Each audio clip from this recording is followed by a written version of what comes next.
दोस्तों welcome to Best Exam channel. एक बार आपका फिर से बेस्ट एग्जाम चैनल पर स्वागत करता हूं दोस्तों। और आज मैं लाया हूं NAS की तरफ से यानी नेशनल अचीवमेंट सर्वे की तरफ से जो नोटिफिकेशन जारी किया गया है आप लोगों के लिए कि नेशनल अचीवमेंट सर्वे का जो क्वेश्चन दिया गया उसको सॉल्व करने का तरीका, ठीक है, उसको कैसे सॉल्व करना है और उसको कैसे हम लोग सारे आंसर को सॉल्व करेंगे, इन सभी बातों को बताने वाला हूँ तथा इसका मतलब क्या होता है, NAS का मतलब क्या होता है और ये क्यों करवाया जाता है, नेशनल अचीवमेंट सर्वे ऑफ 2021 ये जो है ये क्यों होता है, इन सभी बातों को बताने वाला हूं तथा आपके सारे क्वेश्चंस को मैं यहां पे सॉल्व करवा देने वाला हूं। तो वीडियो को पूरा देखिएगा और वीडियो को एक बार लाइक जरूर कीजिएगा। आशा करता हूं कि हेल्पफुल जरूर लगेगी, तो हेल्प करना नहीं भूलिएगा। और अगर चैनल पर नए हैं तो चैनल को सब्सक्राइब करके बेल आइकन जरूर दबा दीजिएगा, जिससे कि आगे भी अदर सब्जेक्ट्स के रिलेटेड सारे क्वेश्चन आपको मिलते रहें। तो दोस्तों आगे बढ़ते हैं बेस्ट एग्जाम के साथ और देखते हैं आज की क्वेश्चन और सॉल्व करते हैं जल्दी से इस क्वेश्चन को। तो देखिए NAS का मतलब होता है national achievement survey of India,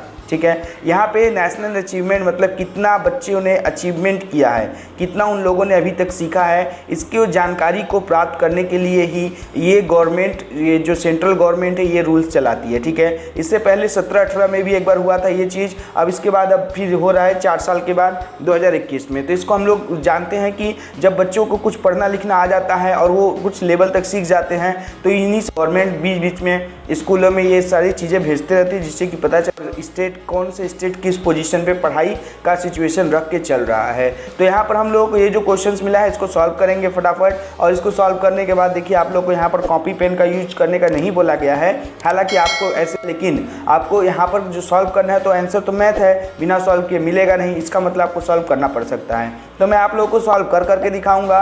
अगर नहीं भी करना है, क्योंकि आपको यहाँ पर सिर्फ MCQ में टिक आउट करके सबमिट कर देना है, इसलिए आप लोग को सॉल्व करने की ज़रूरत नहीं भी पड़ेगी। तो आप लोग यहाँ से सीधा कॉपी कर लीजिएगा और आप लोग को यहाँ से सुविधा हो जाएगा कि आप लोग आसानी से इसको बना करके कर सकते हैं। लेकिन एक बार मैं फिर से आप लोग को सजेस्ट करूँगा कि आप लोग जितने भी क्वेश्चन दिए गए हैं यहाँ पर इन क्वेश्चन को बनाने की कोशिश ज़रूर कीजिएगा, जिससे कि आपको ही पता चल जाए कि आप लोगों ने कितने, एक्सप्लेनेशन भी बता दूंगा। तो पहले मैं स्टार्ट करता हूं मैथ से, और मैथ जो क्लास 10 के लिए है वो क्या है मैं आप लोग को दिखा देता हूं। मैथमेटिक जो दिया गया है यहाँ पे सबसे पहला क्वेश्चन जो दिया गया है देख लीजिए आप लोग,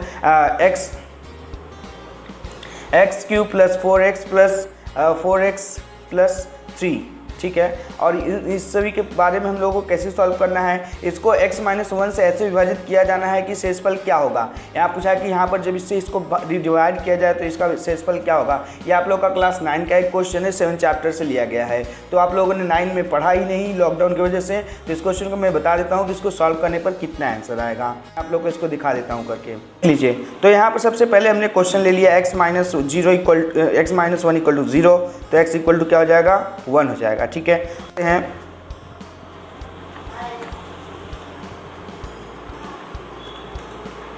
तो देखिए यहाँ पर हम लोगों को रखना होगा fx का वैल्यू, ठीक है। fx का वैल्यू रखेंगे तो यहाँ पर देख लीजिए आप लोगों को क्या प्राप्त होता है, यहाँ पे प्राप्त होगा x² plus 4x² plus 4x minus 3, ठीक है। अब इसको हम लोग जब x की जगह पे वैल्यू क्या रखेंगे 1 का, ठीक है। तो 1 का वैल्यू रखेंगे तो यहाँ पे x होगा, वहाँ पे हम लोग 1 रख दिए, और 1 रखने के बाद हमें क्या मिला, देखिए 1 का क्यों 1 ही होता है, 4 × 1 किए तो 4 हुआ, और 4 × 1 किए तो 4 हुआ, और यहाँ से आ गया 3, तो 4 8 और 1 9 माइनस 3 इक्वल टू C, यानी ऑप्शन C सही है यहाँ पे, ठीक है। तो यहाँ पे आप लोगों को पता चल गया कि ऑप्शन C आप लोगों का बिल्कुल ही करेक्ट है। तो अब हम आ जाते हैं अपने पेपर पर और देख लीजिए पेपर में कौन सा ऑप्शन सही दिया हुआ है। यह आप लोग का ऑप्शन C बिल्कुल सही, ठीक है। यह ऑप्शन C बिल्कुल आप लोगों का क्लियर हो गया।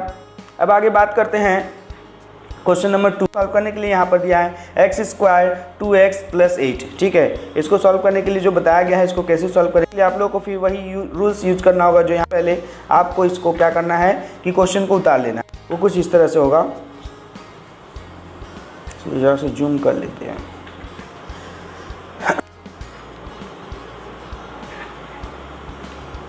तो देखिए क्वेश्चन 2 को सॉल्व करने के लिए क्या करना पड़ा है। यहाँ पे हम लोगों को दिया गया है क्वेश्चन नंबर 2 कि x² plus 2x plus minus x, ठीक है।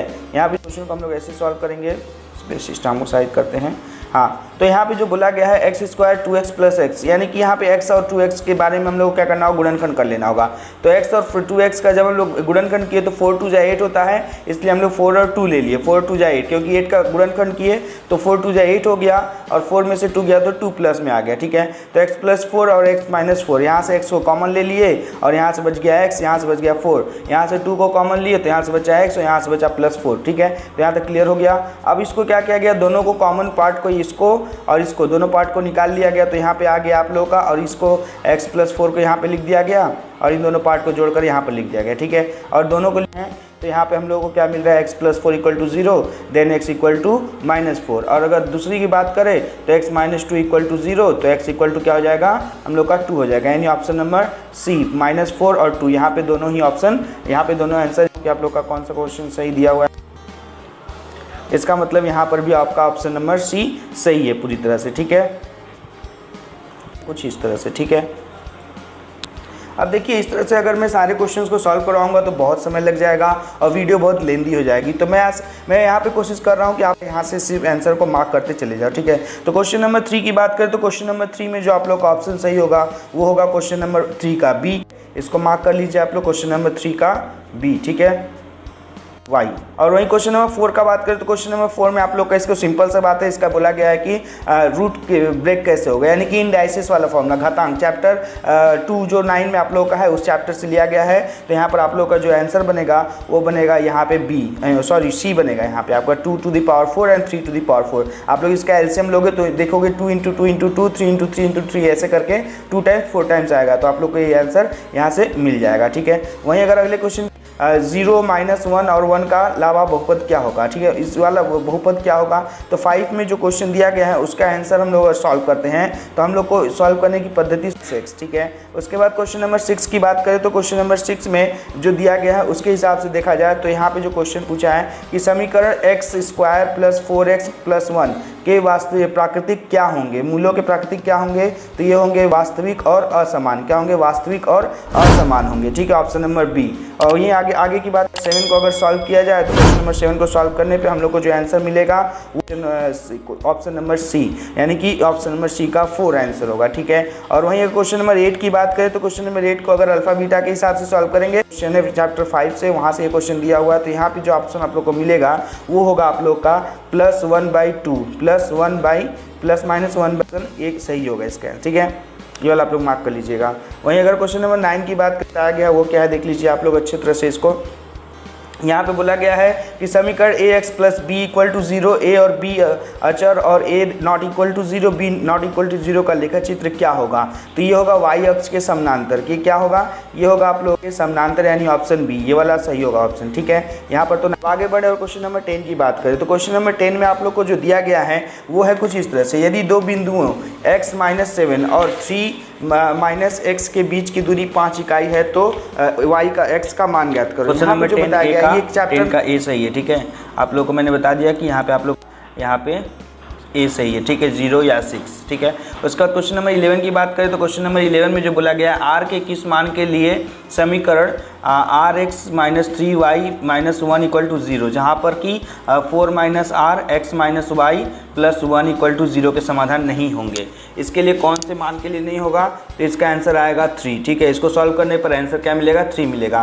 12 की बात करें तो यहाँ पर 12 आप लोग को बता दें कि 12 में बोला गया है कि यदि किसी खंभे की धरातल पर छाया की लंबाई उसकी ऊंचाई के 3 गुनी कर दी जाए तो उसका कोण, उन्नत कोण क्या होगा, तो इसका जो उन्नत कोण होगा वो होगा 30 डिग्री। अच्छा, ये जो क्वेश्चन है ये ट्रिग्नोमेट्री से लिया गया है, तो इस हिसाब से इसको पढ़ के समझ सकते हैं। क्वेश्चन नंबर 12 की बात करें, वहीं नंबर 13 जो है, क्वेश्चन नंबर 13 की बात करें तो क्वेश्चन नंबर 13 में आप लोगों को दिया गया है बहुलक निकालने के लिए, और ये बहुलक जो है आप लोग का सांख्यिकी चैप्टर में मिलेगा, जहाँ से आप लोगों को इन सभी संख्याओं को जोग करना पड़ता है। जोग करने के बाद जितनी संख्या आई है उस संख्या से उसको भाग देने पर जो प्राप्त होता है उसी को हम लोग बहुलक कहते हैं। तो यहाँ पे बहुलक निकालने से आप लोग का क्वेश्चन नंबर 13 का ऑप्शन 4 सी सही होगा, आंसर 4 होगा। ठीक है, 14 की बात करें तो 14 में आप लोग का 450 होगा, उस व्यास के हिसाब से इसका जो ऑप्शन होगा वो होगा 450, यानी ऑप्शन सी।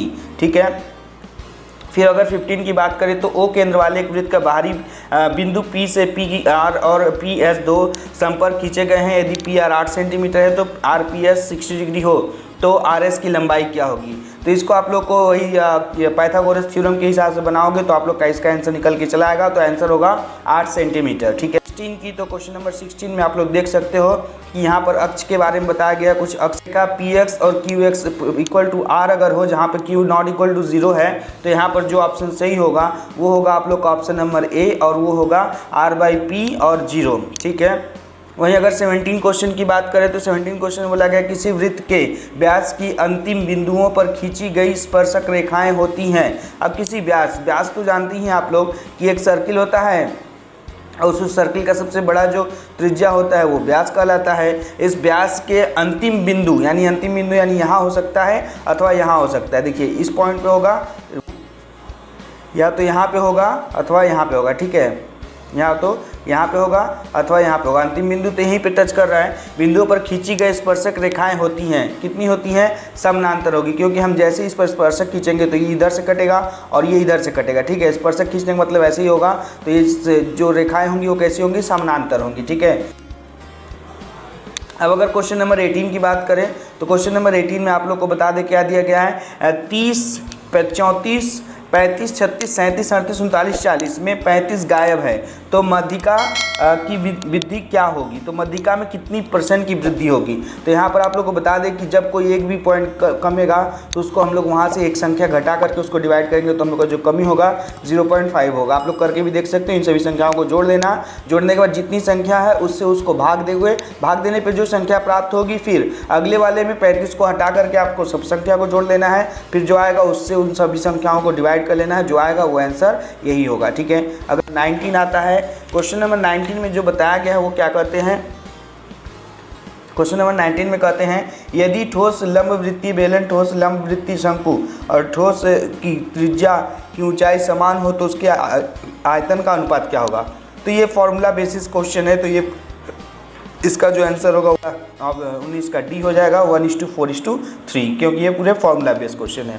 20 की बात करें तो 20 में भी वही बात बोला गया है। वृत्तीय शंकु की त्रिज्यक ऊंचाई इतना दी गई है, त्रिज्या r है, तो समग्र तल का फॉर्मूला क्या होगा। समग्र तल का फॉर्मूला πr/l+r ये क्वेश्चन होगा। ठीक है, हम लोग का दिया गया समीकरण इतना है 2x + y = 4 और 3x - 2y = -1। तो हल करने पे क्या प्राप्त होगा, x का मान पूछा गया है। तो यहाँ पर अगर हम लोग इसको सॉल्व करते हैं आंसर प्राप्त होगा, वो होगा ऑप्शन नंबर C, यानी कि ये वाला क्वेश्चन का आंसर। ठीक है, 22 की तो क्वेश्चन नंबर 22 में क्या कहता है, देखिए क्वेश्चन नंबर 22 में कहता है 4 और 3 और -4 बिंदुओं को मिलाने वाली रेखाखंड x अक्ष द्वारा किस अनुपात में खींची जा सकती हैं। तो यहाँ पर 4, 3 और 5, 4 है, तो दोनों को जब सॉल्व किया जाएगा तो यहाँ पर कितना आएगा 3:4 आएगा, यानी ऑप्शन नंबर B सही होगा इसका। ठीक है, होल और 1/-3 का जो मूल द्विघाती समीकरण बनेगा वो क्या बनेगा, तो उसको अगर सॉल्व किया जाए तो होगा वो होगा 3x - 8x -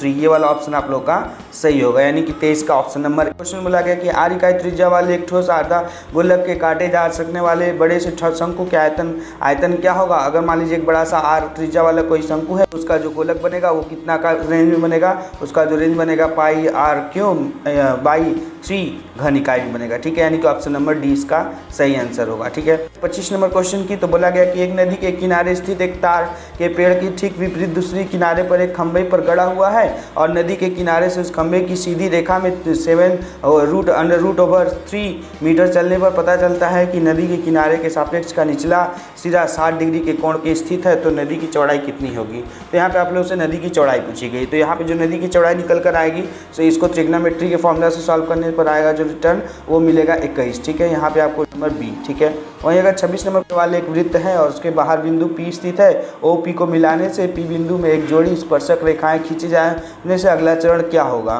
तो यहाँ पर होगा कि OP को समद्विभाजित करेगा। क्या करेगा, O और P को एक दूसरे को समद्विभाजित करेगा। ये यहाँ पे आप लोग का ऑप्शन नंबर B करेक्ट होगा। ठीक है,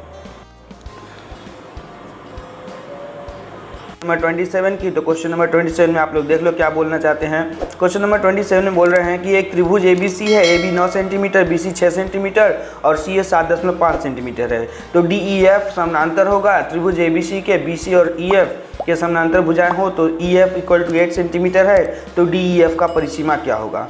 सिंपल सा बात है, तीनों को जोड़ेंगे तो जो परिसीमा निकल कर आएगी वो होगी 27, ठीक है। तो यहाँ पे आंसर जो सही होगा वो होगा ऑप्शन नंबर सी, ठीक है। यहाँ से ऑप्शन नंबर सी सही होगा, 27 सेंटीमीटर। नंबर बात करें आगे क्वेश्चन जो होगा क्वेश्चन नंबर 28 में। 28 का बात करें तो यहाँ पर बोला गया कि तीन बराबर एक दूसरे को वाह्य स्पर्श रूप से स्पर्श करते हैं तो तीनों वृत्तों के केंद्र बनाते हैं। क्या बनाएंगे, एक दूसरे को समबाहु त्रिभुज बना सकते हैं, क्योंकि देखिए ये एक वृत्त है, ठीक है। अब इसको दूसरा वृत्त एक और टच किया, ठीक है, एक और वृत्त यहाँ पे टच करेगा, ठीक है। तो जब इसका केंद्र अब इसके हम केंद्र, एक केंद्र इसका हो गया, यहाँ से इसका केंद्र इसको टच करेगा, इसका केंद्र इसको टच करेगा और इसका केंद्र इसको टच करेगा। और चूँकि इन सभी की त्रिज्याएं एक समान होगी, तो जब इन त्रिज्याएं समान होगी तो लाइन भी क्या होगा, एक समान होगा। तो इसका मतलब क्या हो जाएगा कि इसकी जो सभी भुजाएं हैं वो समान होगी, तो ये समबाहु त्रिभुज हो जाएगा। क्या बन जाएगा, एक समबाहु त्रिभुज बन जाएगा, ठीक है। ज़्यादा से ज़्यादा समझाने की कोशिश करूँगा, लेकिन छोटे में समझा करके आप लोग को क्वेश्चन को सॉल्यूशन दे रहा हूँ, ठीक है। 29 क्वेश्चन की, तो m+1 m² into x² plus 2mcx और यहाँ पे दिया गया है ब्रैकेट में c² minus a² equal to 0। तो यहाँ पे मूल पूछा गया, मूल क्या होंगे, ठीक है। यहाँ मूल को जो हम लोग सॉल्व करेंगे तो हम लोग को जो मूल प्राप्त होगा वो एक्चुअली में इसको सॉल्व करने में थोड़ा सा ज़्यादा लेंदी प्रोसेस है, तो इसलिए मैं इसको शॉर्ट में बताता हूँ। तो यहाँ पे जो बोला गया है c² a² m+1 m² हो जाएगा इसका आंसर, ठीक है। क्वेश्चन नंबर 3, त्रिभुज के अंतःवृत्त के निर्माण में पहला चरण क्या होता है। सबसे पहला चरण होता है कि त्रिभुज को समद्विभाजक खींचना होता है। अभी मैं कुछ दिन पहले ही बच्चों को पढ़ा रहा था यही चैप्टर, जो उन लोगों के लिए रिवाइज करवाने की ऑप्शन पड़ा था, तो मैं उन लोगों को फिर से याद दिला रहा था कि अंतःकोणों को क्या करना पड़ता है। देखिए अंतःवृत्त में हम लोग क्या करते हैं, जब एक वृत्त खींच लेते हैं तो उसके अंतःकोणों को हम लोग इसको अंतःकोणों को क्या करते हैं, समद्विभाजित करते हैं। इधर से करते हैं तो ये लाइन यहाँ पे जाके मिलेगा, फिर इधर से करेंगे तो यहाँ पे ये इसको कट पड़ेगा तो ये यहाँ जाके मिलेगा, और जिस बिंदु को ये कट पड़ेगा वहाँ से फिर हम लोग इसको नीचे की तरफ काटते हैं, फिर यहाँ से और यहाँ से लेकर के हम लोग यहाँ पे कट लगाते हैं और फिर इससे इसको मिला देते हैं। जब इससे इसको मिलाते हैं तो हमें यहाँ से यहाँ तक का त्रिज्या मिल जाता है, तो घुमाते हैं तो हम लोगों को एक सर्किल प्राप्त हो जाता है, ठीक है। तो अंतःवृत्त का ये रूल्स होता है, तो इस तरह से हम लोग इसको आसानी से सॉल्व कर सकते हैं, ठीक है। क्लियर हो गया होगा आशा करते हैं। तो अगला क्वेश्चन की बात करेंगे। अब यहाँ 31 जो है आप लोगों का 31 क्वेश्चन में बोला गया है कि एक त्रिभुज है ABC और उस त्रिभुज में ABC 90 डिग्री है, BD लंब है AC पर, ठीक है। BD लंब है AC पर और AB का जो लेंथ है वो है 5.7 सेंटीमीटर और BD है 3.8 सेंटीमीटर। CD वहीं पे 5.3 सेंटीमीटर है, तो BC की लंबाई क्या होगी। तो ये एक तरह का एक समझ लीजिए कि पाइथागोरस थ्योरम के ऊपर बेस किया हुआ एक क्वेश्चन है। इसको सॉल्व कर पाइथागोरस थ्योरम का वही लंब आधार कार्ड वाला सूत्र यूज करना होगा, ठीक है। तो यहाँ पर जो बनेगा वो होगा, आप लोग का आंसर होगा 8.1 सेंटीमीटर, ठीक है। ऑप्शन नंबर डी सही होगा आप लोग का, ठीक है। वहीं आप लोग को एक टेबल दिया हुआ है, इस टेबल को देखना है। टेबल को देख करके आप लोग को वेरिएबल के हिसाब से आंसर को बताना होगा। तो बोला गया कि यहाँ पर एक बारंबारता टेबल दी गई है और फ्रीक्वेंसी दी गई है। तो बोला गया है कि इन यौगिकों का माध्य, यहाँ पर ये जो माध्य निकालने का जो फॉर्मूला होता है वो फॉर्मूला आप लोगों को चैप्टर 20 में मिल जाएगा, सांख्यिकी चैप्टर में दिया हुआ है। और Fx = 3 इक्वल टू जो फॉर्मूला है उस फॉर्मूला को यूज करके आप लोग टोटल यहाँ पर कर सकते हो, ठीक है, कर सकते हो। जो ऑप्शन निकल के रहेगा वो होगा ऑप्शन नंबर ए, ठीक है। ऑप्शन नंबर क्या होगा यहाँ पे, ऑप्शन नंबर ए आप लोग का यहाँ पे करेक्ट है, ठीक है। ऑप्शन ए हो गया। क्वेश्चन नंबर 33, देखिए ज़्यादा से ज़्यादा क्वेश्चन बचे नहीं हुए हैं, अब थोड़े से क्वेश्चन और बाकी हैं। मैं इसको करके आज खत्म कर देता हूँ। अगले पॉइंट में मैं एक बार और नए चैप्टर के साथ फिर से नए क्वेश्चन पेपर के साथ प्रस्तुत हो जाऊँगा। तो जिन बच्चों ने अभी तक वीडियो को लाइक नहीं किया है, एक बार रिक्वेस्ट है आप सभी से, एक बार वीडियो को जरूर लाइक कीजिएगा। इसको बनाने में भी मेहनत लगता है और आपके एक लाइक से हमें बहुत खुशी मिलती है। तो देखिए बच्चों, यहाँ पर जो क्वेश्चन नंबर 33 बोला गया है वो बोला गया है ax + bx² + cx² + dx + e एक गुणनखंड x² - 1 है। तो यहाँ पर हम लोग का बोला गया है कि इसको कैसे हम लोग सॉल्व करेंगे कि इसका वैल्यू जो निकल करके आएगा। तो इसको सॉल्व करने का जो तरीका बताया गया है उसमें हम लोग जब सॉल्व करेंगे तो कॉमन निकालेंगे, तो कॉमन निकालने समय मिलेगा a + c + e = b + d, ठीक है। ये आपका इसका राइट आंसर होगा ऑप्शन नंबर ए, ठीक है। की बात करें तो क्वेश्चन नंबर 34 जो है बिंदु P स्थित है और ए बिंदु के स्थिरांक जो है 3 और 4 हैं, 5 और 7 है, -5 और 2 है। तो P का स्थिरांक क्या होगा। P का मतलब एक तरह का ग्राफ का क्वेश्चन दिया हुआ है यहाँ पे कि x और y दो अक्ष होते हैं, दोनों को सॉल्व किया। जो जैसे मान लीजिए कि ये मान लीजिए ये x है y, तो यहाँ पर एक बिंदु मिला और इस बिंदु से ऐसे एक लाइन मिला दी गई है इधर से। तो यहाँ पे जो ये जो पॉइंट कट पड़ेगा, इस पॉइंट को पूछा गया है पूछा गया है। तो इस पॉइंट को हम लोग कैसे सॉल्व करेंगे, तो इसमें क्लास 9 में आप लोग को कराया गया होगा। तो यहाँ पे जो ऑप्शन निकल के आएगा वो -1 होगा, डी ऑप्शन, ठीक है। है कि एक घन के संपूर्ण तल का